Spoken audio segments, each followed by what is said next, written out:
Meu caro, começa neste instante o Minha História.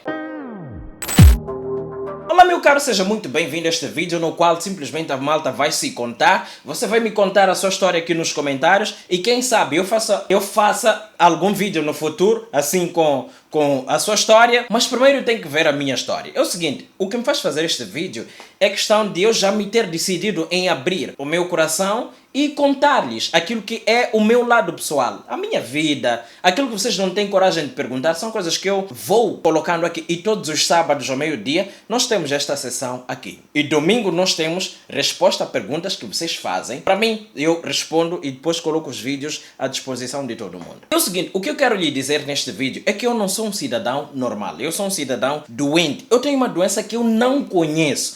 Eu digo estou doente por quê? Porque eu pergunto se os outros amigos que eu tenho nas pesquisas em que eu fiz, ninguém me disse ter o que eu tenho. E o que eu tenho é atenção demais. Eu tenho uma super atenção e um super desleixo ao mesmo tempo. Eu sou um cidadão que aprende rápido uma coisa, mas ao mesmo tempo relaxa muito. Muitos acham que eu trabalho muito. Muitos acham que eu me dedico muito. Eu me dedico intensamente e relaxo intensamente. Na mesma velocidade. Existem dias em que eu acordo, os dias que não tem vídeo aqui. Não que eu não tenha matéria para colocar, eu tenho. Mas porque eu tô com preguiça, eu quero sentir a minha preguiça à vontade. Razão pela qual eu larguei o meu emprego também por causa dessa preguiça. E a minha preguiça, ela me ajuda. Então, o que eu quero lhe dizer é que eu acho que o tamanho do meu cérebro, ou o tipo de cérebro que eu tenho, é um tipo de cérebro não igual ao cérebro dos outros. Talvez eu tenha algum tipo de diferença, sabe? Eu tenho uma doença que não sei qual é, se existir algum médico que por favor me ajude a identificar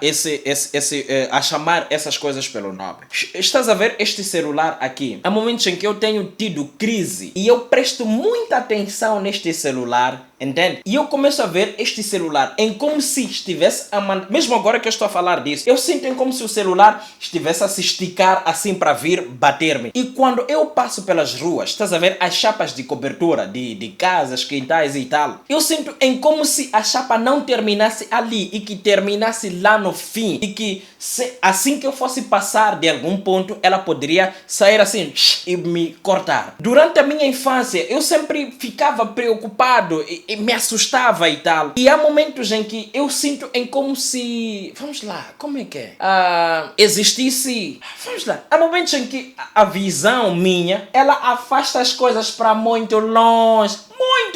Muito longe de verdade. Por exemplo, eu posso estar a olhar para este bebedouro que tem água para beber e vê-lo aqui onde ele está, vê-lo em como se estivesse a quilômetros de distância de mim, entende? Entende? Tipo, ponto de fuga, lá longe, lá. Isso acontece quando quer, geralmente, não sei se isso faz parte do problema que eu tenho, geralmente isso acontece quando eu fico muito tempo sem me alimentar. Então, como é que os meus pais lidaram com isso na minha infância? Lidaram com isso de uma maneira muito simples, que é, nós sempre fomos cidadãos pobres, nunca fomos ao médico, nós na família não temos médico, nós vamos ao hospital ter com enfermeiro. Nunca na minha vida fiz exame com médico em casa dos meus pais. Mesmo agora que eu estou a cuidar de mim, tipo, todas as economias são trabalhadas por mim, eu é que gerencio tudo. Eu ainda não tenho finanças o suficiente para ir a um consultório médico e chegar a pagar um médico e tal. Não, eu sempre vou para o setor público e tal e resolvo os meus problemas. Então, os meus pais no passado, eu sempre, às vezes eu gritava e tal, qual é o problema? Isto aqui vai me cortar. Mas eu sei que aquilo não vai me cortar. Eu sinto em como se as extremidades dos objetos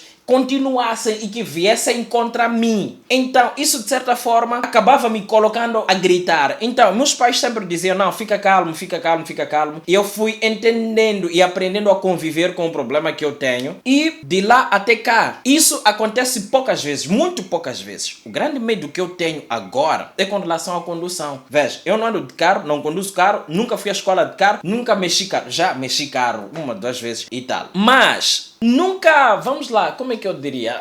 Nunca me senti capaz de conduzir. Eu imagino como se eu fosse acidentar, Tipo, logo no primeiro dia eu vou atropelar. Logo não há necessidade em eu ir fazer escola de condução e depois comprar um carro e conduzir. Tanto é que eu estou a pensar em trabalhar o suficiente para comprar carro. Sim, vou ter. E talvez arranjar alguém que possa me conduzir. Só que aquele cidadão, um cidadão que ele vai ter que ir para a casa dele. Vou ter uma situação de emergência. Ele não vai estar pronto para me servir naquele momento. Logo eu vou ficar sem como fazer nada. Eu não trabalho para o governo. Os meus negócios funcionam com base em mim mesmo. Então, no governo pelo menos tem agenda, essas coisinhas todas. Eu não trabalho com isso. O cliente me liga, agora eu saio, vou atender o meu cliente, depois volto. Então, é basicamente dessa forma que eu costumo pensar. Então, por que eu chego a achar que isso seja um problema? Eu acho que isso é um problema porque...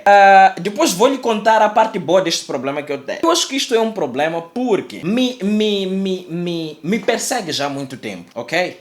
Sempre que eu sinto fome extrema, por exemplo, neste momento eu estou num processo de comer menos porque eu tô gordo, tipo, eu me sinto já pesado, a barriga, eu sentei durante muito tempo, andei, depois de me terem tentado chupar o mamilo, um dia, não sei quando, eu vou contar aqui, depois de me terem tentado chupar o mamilo, eu andei deprimido, muito deprimido, fiquei sentado, não fiz exercício físico, não fiz nada. Então, agora estou no processo de perder o peso, estou a correr feio e tenho que perder um bocadinho o peso para não perder a estética e tal, senão não fico gostoso para mana nenhuma. E tenho que tentar me posicionar lá. E então, eu comecei já a observar que eu esqueci o que eu estava a dizer. E uma das coisas que acontecem é que eu esqueço rápido. Isso pode ser amnésia e tal. E eu esqueci, na verdade.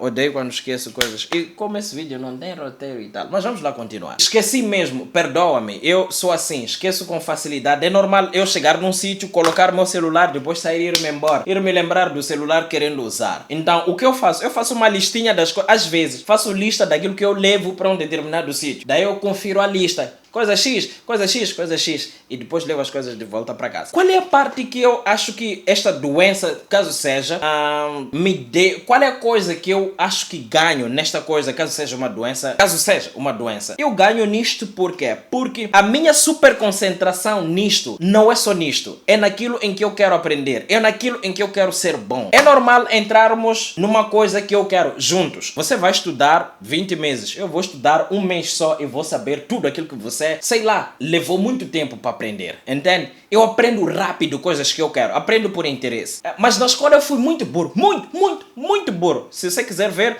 tem lá os vídeos sobre o meu passado e tal, sobre a escola e tal. Fui muito burro. Mas quando eu saí da escola comecei a ficar um pouco inteligente. Então, a parte que eu já me lembrei, a parte que eu acho que esta doença também me ajudou é com relação à dicção. Não é questão de eu me estar a gabar. É assim, eu tenho uma dicção muito boa. Eu digo as coisas do jeito que elas são, eu clarifico as coisas, sabe por quê? Porque eu tenho tido crise de dizer coisa certa, tipo, vamos lá, dicção, vamos lá.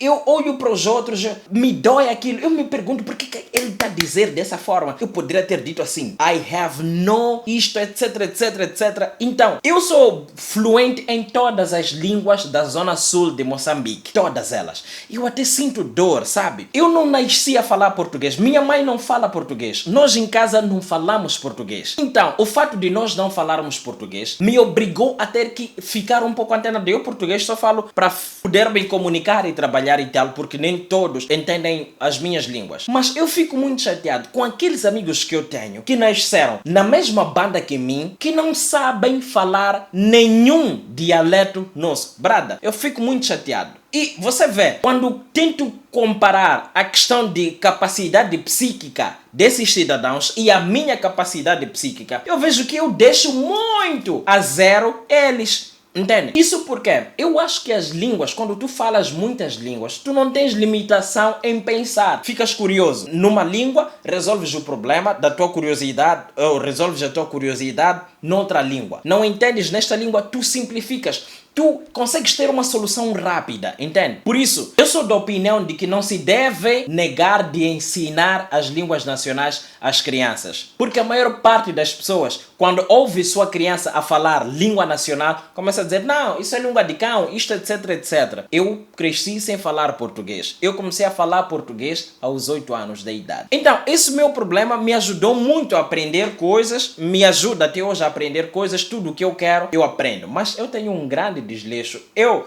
me esforço tanto para fazer, tanto quanto me esforço para não fazer. E se isso de alguma forma for um problema, comenta aqui embaixo, eu quero ver e...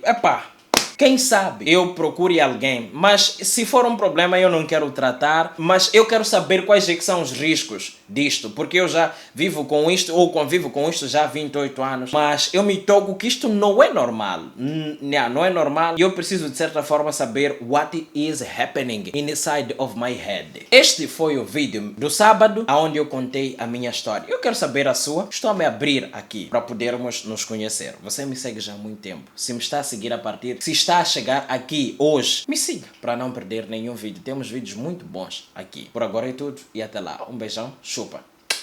O seu lar e o seu conforto, por isso a sua casa deve ser a sua cara. É pensando em si e no seu bem-estar que a Obra do Momento lhe oferece os melhores serviços arquitetônicos e acessíveis de mercado. Liga já para 84-411-4280 ou escreva uma mensagem pelo WhatsApp para o mesmo contacto. Obra do Momento. Você sonha, nós realizamos.